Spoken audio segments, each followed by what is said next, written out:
Margaret, I need you to come to the clinic. Today, alone. Dr. Patricia Chen's voice on the phone had that careful tone medical professionals use when they're about to deliver bad news. For 37 years, she'd been my gynecologist, my friend, and one of the few people who knew everything about my life with Richard. My husband had passed away 3 weeks earlier from a sudden heart attack, and I was still moving through the world in that strange fog that grief creates. Is something wrong with my test results? I asked, gripping the kitchen counter. No, nothing like that. Richard left something with me. He made me promise to give it to you after he was gone. And Margaret, he was very specific. Don't tell anyone you're coming. Not your daughter-in-law. Not even Sarah. Sarah, my only child. The daughter I'd raised alone for 10 years after my first husband abandoned us. The little girl Richard had loved and adopted as his own when she was 12. Why wouldn't Richard want her to know? I don't understand. You will. Can you be here at 2 o'clock? Park in the back lot and use the staff entrance. The secrecy frightened me, but Patricia had never steered me wrong. I'll be there. I told myself I was going to the grocery store. I don't know why I lied to my own reflection in the hallway mirror as I grabbed my purse, but Patricia's words had planted something cold in my chest. Don't tell anyone. The drive to Dr. Chen's clinic in downtown Portland took 20 minutes. I'd made this trip hundreds of times over the decades, but today the familiar streets seemed foreign. I parked behind the building as instructed, next to Patricia's silver BMW. She was waiting at the staff door, looking older than I remembered. When had those deep lines appeared around her eyes? Thank you for coming, Margaret. She embraced me, and I felt her trembling slightly. I'm sorry I had to be cryptic on the phone. Come to my office. Patricia's office was a comfortable room filled with photos of her grandchildren and certificates from medical conferences. She locked the door behind us. That's when I knew something was seriously wrong. Sit down, please. She gestured to the leather chair across from her desk. I'm going to show you something that Richard gave me 6 months ago. He came to my clinic specifically to leave this with me. He said if anything happened to him, I had to make sure you saw it before anyone else could influence you. She pulled a locked metal box from her desk drawer. Inside was a manila envelope, a USB drive, and a letter in Richard's handwriting. My hands shook as I reached for the letter. Read it first, Patricia said gently. Then we'll watch what's on the drive together. The letter was dated September 15th, 4 months before Richard's death. My dearest Margaret, if you're reading this, I'm gone. I'm sorry I couldn't protect you in person, but I can still protect you now. What I'm about to show you will break your heart. I know because it broke mine. 6 months ago, I installed security cameras in our house. Not the ones in the living room that everyone knows about. Hidden ones. I did it because I noticed things going missing. Small things at first. My reading glasses would be in different rooms. Important papers were moved. I thought I was losing my mind until I checked my medication bottles and realized someone had been switching my heart pills with placebos. I went to Dr. Chen because I trusted her, and because I needed someone to know the truth if something happened to me. She ran tests. The pills in my prescription bottle that I'd been taking for 6 weeks weren't my medication. They were sugar pills. I set up cameras everywhere, in the bedroom, the study, the kitchen, even the garage. What I found destroyed me. I'm so sorry, my love. I'm sorry I have to show you this. But you need to know the truth before they succeed. Trust Dr. Chen. Trust Harold Mitchell, my attorney. Trust no one else. I love you. I will always love you. Richard. My vision blurred. Patricia, what is this? Who switched his medication? She didn't answer.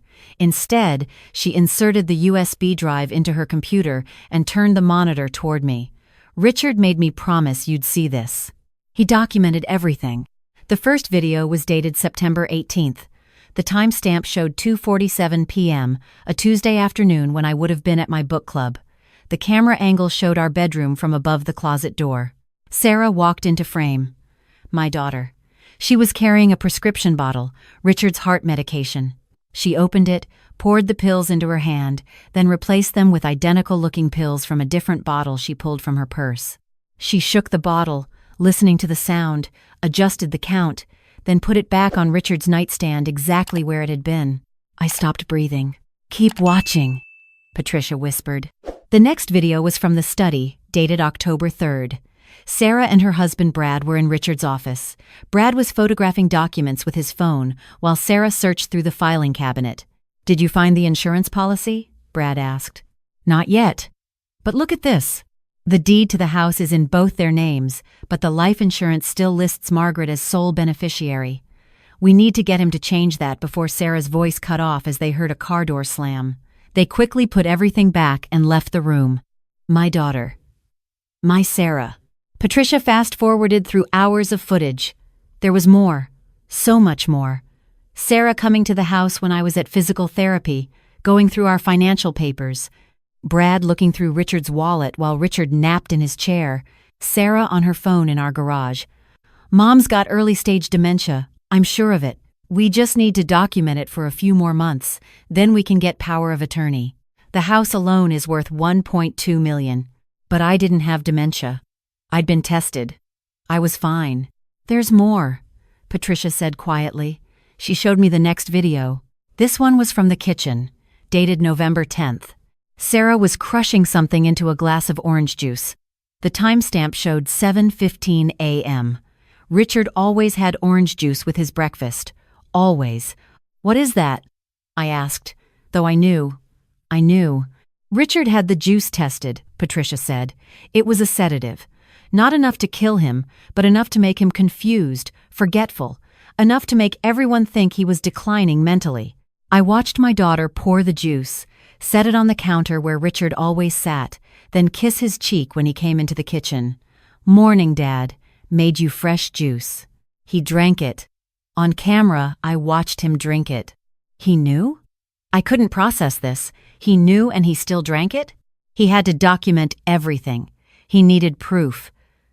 Patricia's voice was thick with emotion. "Margaret, there's one more video. From the week before he died. This video was from the garage. Richard was confronting Sarah. I know what you've been doing." Richard's voice was steady, but I could hear the pain underneath. "I know about the pills, the juice, the documents. I know you've been planning to have your mother declared incompetent. I've documented everything." Sarah's face went cold, nothing like the daughter I knew. "You can't prove anything." "Yes, I can. And I've made arrangements.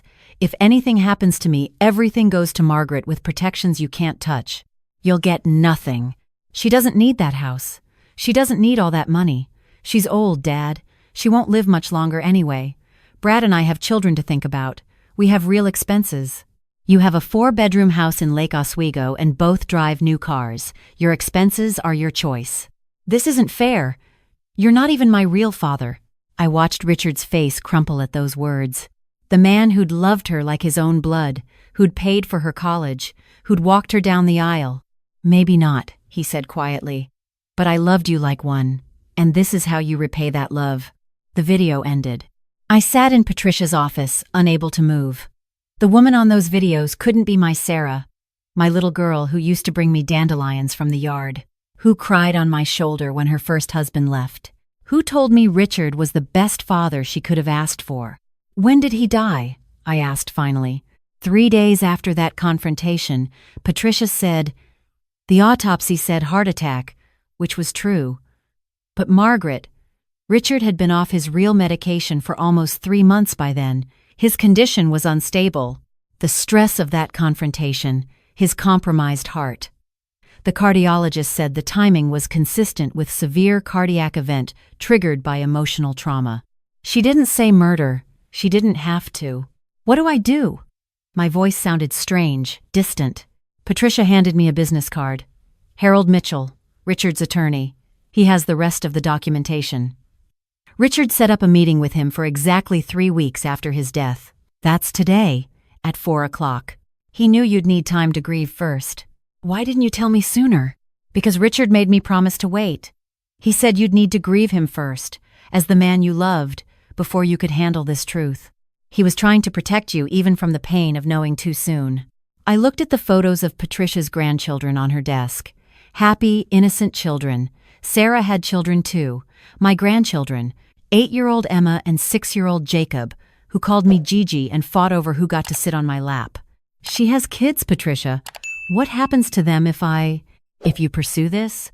That's something you'll need to decide. But Margaret, Richard died because of what she did. And she was planning to do the same thing to you. She still is. That cold thing in my chest solidified into something harder. What do you mean? Patricia showed me one more video.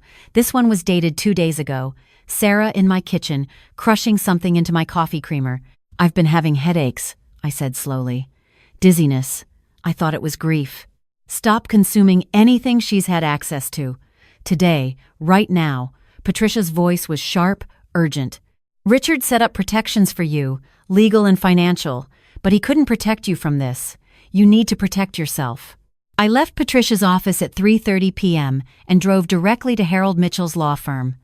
The building was an elegant old brownstone in the Pearl District. Richard had been coming here for years, handling business I'd never asked about because I trusted him completely. Harold was waiting in the conference room. He was younger than I expected, maybe 50, with kind eyes and a firm handshake. Mrs. Wallace. Margaret, I'm so sorry for your loss. Richard was a good man and a good friend. He gestured to a seat at the polished oak table. He told me you'd be coming today. Did Dr. Chen show you the videos? I nodded, not trusting my voice. Then you know what we're dealing with. He opened a thick folder. Richard spent the last 4 months of his life setting up protections for you. Everything is ironclad. Your house is in a trust that only you control. The life insurance pays directly to that trust. Sarah can't touch any of it. Even if she somehow got you declared incompetent, which she can't because Richard had you thoroughly evaluated by 3 independent physicians, the trust has successor trustees who aren't family. He thought of everything. He loved you. And he was thorough. Harold slid papers across the table. But there's more. Richard also gathered enough evidence to pursue criminal charges against Sarah and Brad. Attempted murder, elder abuse, fraud, conspiracy. He documented everything. But he left that decision to you. I stared at the papers. Criminal charges. My daughter in prison. I know this is impossibly hard, Harold said gently. Richard knew it would be. That's why he wrote this. He handed me another letter. Margaret, by now you know the truth. You're sitting in Harold's office and you're trying to decide what to do. I know you, my love. You're thinking about Emma and Jacob. You're thinking about the daughter you raised, the little girl she used to be. You're wondering if there's some way to fix this without destroying your family. But here's what I need you to understand. That little girl is gone. The woman who replaced her is dangerous. She doesn't see you as her mother. She sees you as an obstacle, an asset to be liquidated. If you do nothing, she will continue. She'll be more careful, more patient, but she will continue. You'll die, and everyone will say it was natural causes. And she'll move on to the next target with your money in her pocket. I can't tell you what to do, but I can tell you this. Sometimes love means protecting yourself from the people who should love you back. Sometimes love means consequences. Whatever you decide, know that I tried to protect you in the only way I could, and know that I love you beyond measure. Richard, I need to think, I told Harold. Of course. But Margaret, there's one more thing you should know. Sarah has been calling my office every day since the funeral, asking about the will. She's scheduled an appointment for tomorrow morning, supposedly to help you navigate the estate. I suspect she's planning to pressure you into signing things. What kind of things? Power of attorney documents. Probably a new deed to the house with her name added. Maybe access to your bank accounts to help with expenses. Classic financial abuse tactics. I thought about the videos. Sarah searching through Richard's office. Sarah crushing pills into his juice. Sarah calling me old, saying I wouldn't live much longer anyway. Tell her I'll meet her at my house tomorrow at 10, I said, but don't tell her you've talked to me. Harold's eyes widened. Margaret, I'm not sure that's wise. If she's dangerous, she won't hurt me in my own house in broad daylight, but I need to see her face when I tell her I know. I stood up. I need to see if there's anything left of my daughter. That night, I didn't sleep. I sat in Richard's study, surrounded by his books and his photographs, and I mourned, not just for him, but for Sarah, for the daughter who died somewhere along the way and been replaced by this stranger who saw her own mother as nothing more than an inheritance to be collected. At 9:45 a.m., I poured the coffee creamer that Sarah had tampered with down the sink. At 9:55, I set up my laptop on the kitchen table with Harold Mitchell on a video call, ready to witness whatever happened next. At exactly 10 o'clock, Sarah's BMW pulled into the driveway. She looked perfect, as always. Expensive yoga clothes, designer bag, her hair in a sleek ponytail. She hugged me at the door, and I fought the urge to push her away. "Mom, how are you holding up?" Her voice was warm, concerned. I'd heard that voice on the videos, planning my incapacitation. "I brought muffins from that bakery you love." "I'm not hungry," I said. "We need to talk." Something flickered in her eyes. "Of course. What's wrong?" I led her to the kitchen table. She saw the laptop, Harold on the screen, and her smile tightened. "What's this?" "Harold has some questions about your visits to the house over the past 6 months. Specifically, your visits when I wasn't home." The blood drained from her face. "I don't know what you mean." I opened my own laptop and turned it toward her. On the screen was the video of her replacing Richard's heart medication. I pressed play. She watched herself on the screen for 15 seconds before she looked away. That's taken out of context. I was helping Dad organize his pills. By replacing them with sugar pills?" My voice was steady, cold. "That's an interesting kind of help." "Mom, please. You don't understand." I played the next video, Sarah crushing sedatives into my coffee creamer. "Stop," she whispered. "Why? You didn't stop. You kept going even after Richard confronted you. You kept going after he died. You've been poisoning me for 2 weeks. I wasn't trying to hurt you. I was just trying to make you more manageable. Just until we could get the legal stuff sorted out." Manageable. The word tasted like ash. "I'm your mother." "You're old." The words burst out of her, raw and ugly. "You don't need this house, Mom. You don't need all this money. You're going to die soon anyway, and it'll all just go to some charity or the state or whatever. Brad and I have worked hard. We deserve some security. You have security. You have a beautiful home and healthy children and good jobs. It's never enough." She was crying now, but they weren't tears of remorse. They were tears of frustration, of a child denied a toy. "Do you know what it costs to live the way our friends live? Private schools, vacations, the right clothes, the right activities. Emma wants to go to Brown like I did. Do you know what tuition costs now? And Brad's business needs capital. We're stretched so thin. So you decided to kill Richard and me to solve your cash flow problem." "I didn't kill Dad. He had a heart attack. That was going to happen anyway. After 3 months of you replacing his medication. After you confronted him with the fact that he wasn't your real father, the stress killed him, Sarah. Your cruelty killed him." She wiped her eyes. When she looked up, something had shifted in her face. The mask was gone. "Are you going to press charges? Harold has all the evidence ready. Attempted murder, elder abuse, fraud, conspiracy. You'll go to prison. Brad, too. And what happens to Emma and Jacob?" She leaned forward. "You'll do that to your grandchildren? You'll let them grow up knowing their mother is in prison?" It was a good manipulation. A month ago, it might have worked, but I'd seen the videos, I'd read Richard's letters. I understood now that love without boundaries was just permission for abuse. "Emma and Jacob will be taken care of," I said quietly. "I've already spoken with Brad's sister. She's agreed to take them. They'll stay in their school, keep their friends, maintain stability, and I've set up trust funds for their education. They'll be fine." "You can't do this." "I already have. The police are outside. They've been waiting for this conversation to finish." She looked toward the window. 2 patrol cars were parked at the curb. "Mom, please." "I'm your daughter." "No." I stood up. My daughter was a kind, loving person who brought me dandelions and held my hand during scary movies. "I don't know who you are, but you're not her." The police came in. They were professional, efficient. They read Sarah her rights while she screamed at me, called me a bitter old woman, said I'd regret this. They found the bottle of sedatives in her purse, the powder crushed and ready to add to my food. Brad was arrested at his office an hour later. The trial took 8 months. I didn't attend. Harold kept me updated, but I couldn't sit in that courtroom and watch my daughter's face. Emma and Jacob went to live with Brad's sister in Seattle. I visited them once a month, and slowly, carefully, we rebuilt a relationship built on truth instead of lies. Sarah was sentenced to 12 years. Brad got 10. The evidence was overwhelming. I sold the house. Too many ghosts, too many cameras recording moments I wished I'd never had to see. I bought a small condo near the waterfront and started volunteering at a senior center, helping other elderly people recognize the signs of financial abuse. Patricia Chen became a regular fixture in my life. Coffee every Tuesday morning.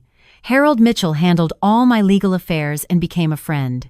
I learned to live again, not despite what happened, but because of it. 1 year after Richard's death, I received a letter from Sarah. It was short. "I'm sorry. I was sick. Please forgive me." I read it twice, then put it in a drawer. Maybe someday I'll be able to forgive her. Maybe someday I'll understand what broke in my daughter that made her capable of such cruelty. But not today. Today, I'm 73 years old and I'm free. Free from the fear I didn't even know I was living with. Free from the daughter who saw me as currency instead of a person. Free from the life Richard protected me from, even beyond his grave. I miss him every day. But I'm grateful. Grateful that he loved me enough to see what I couldn't see.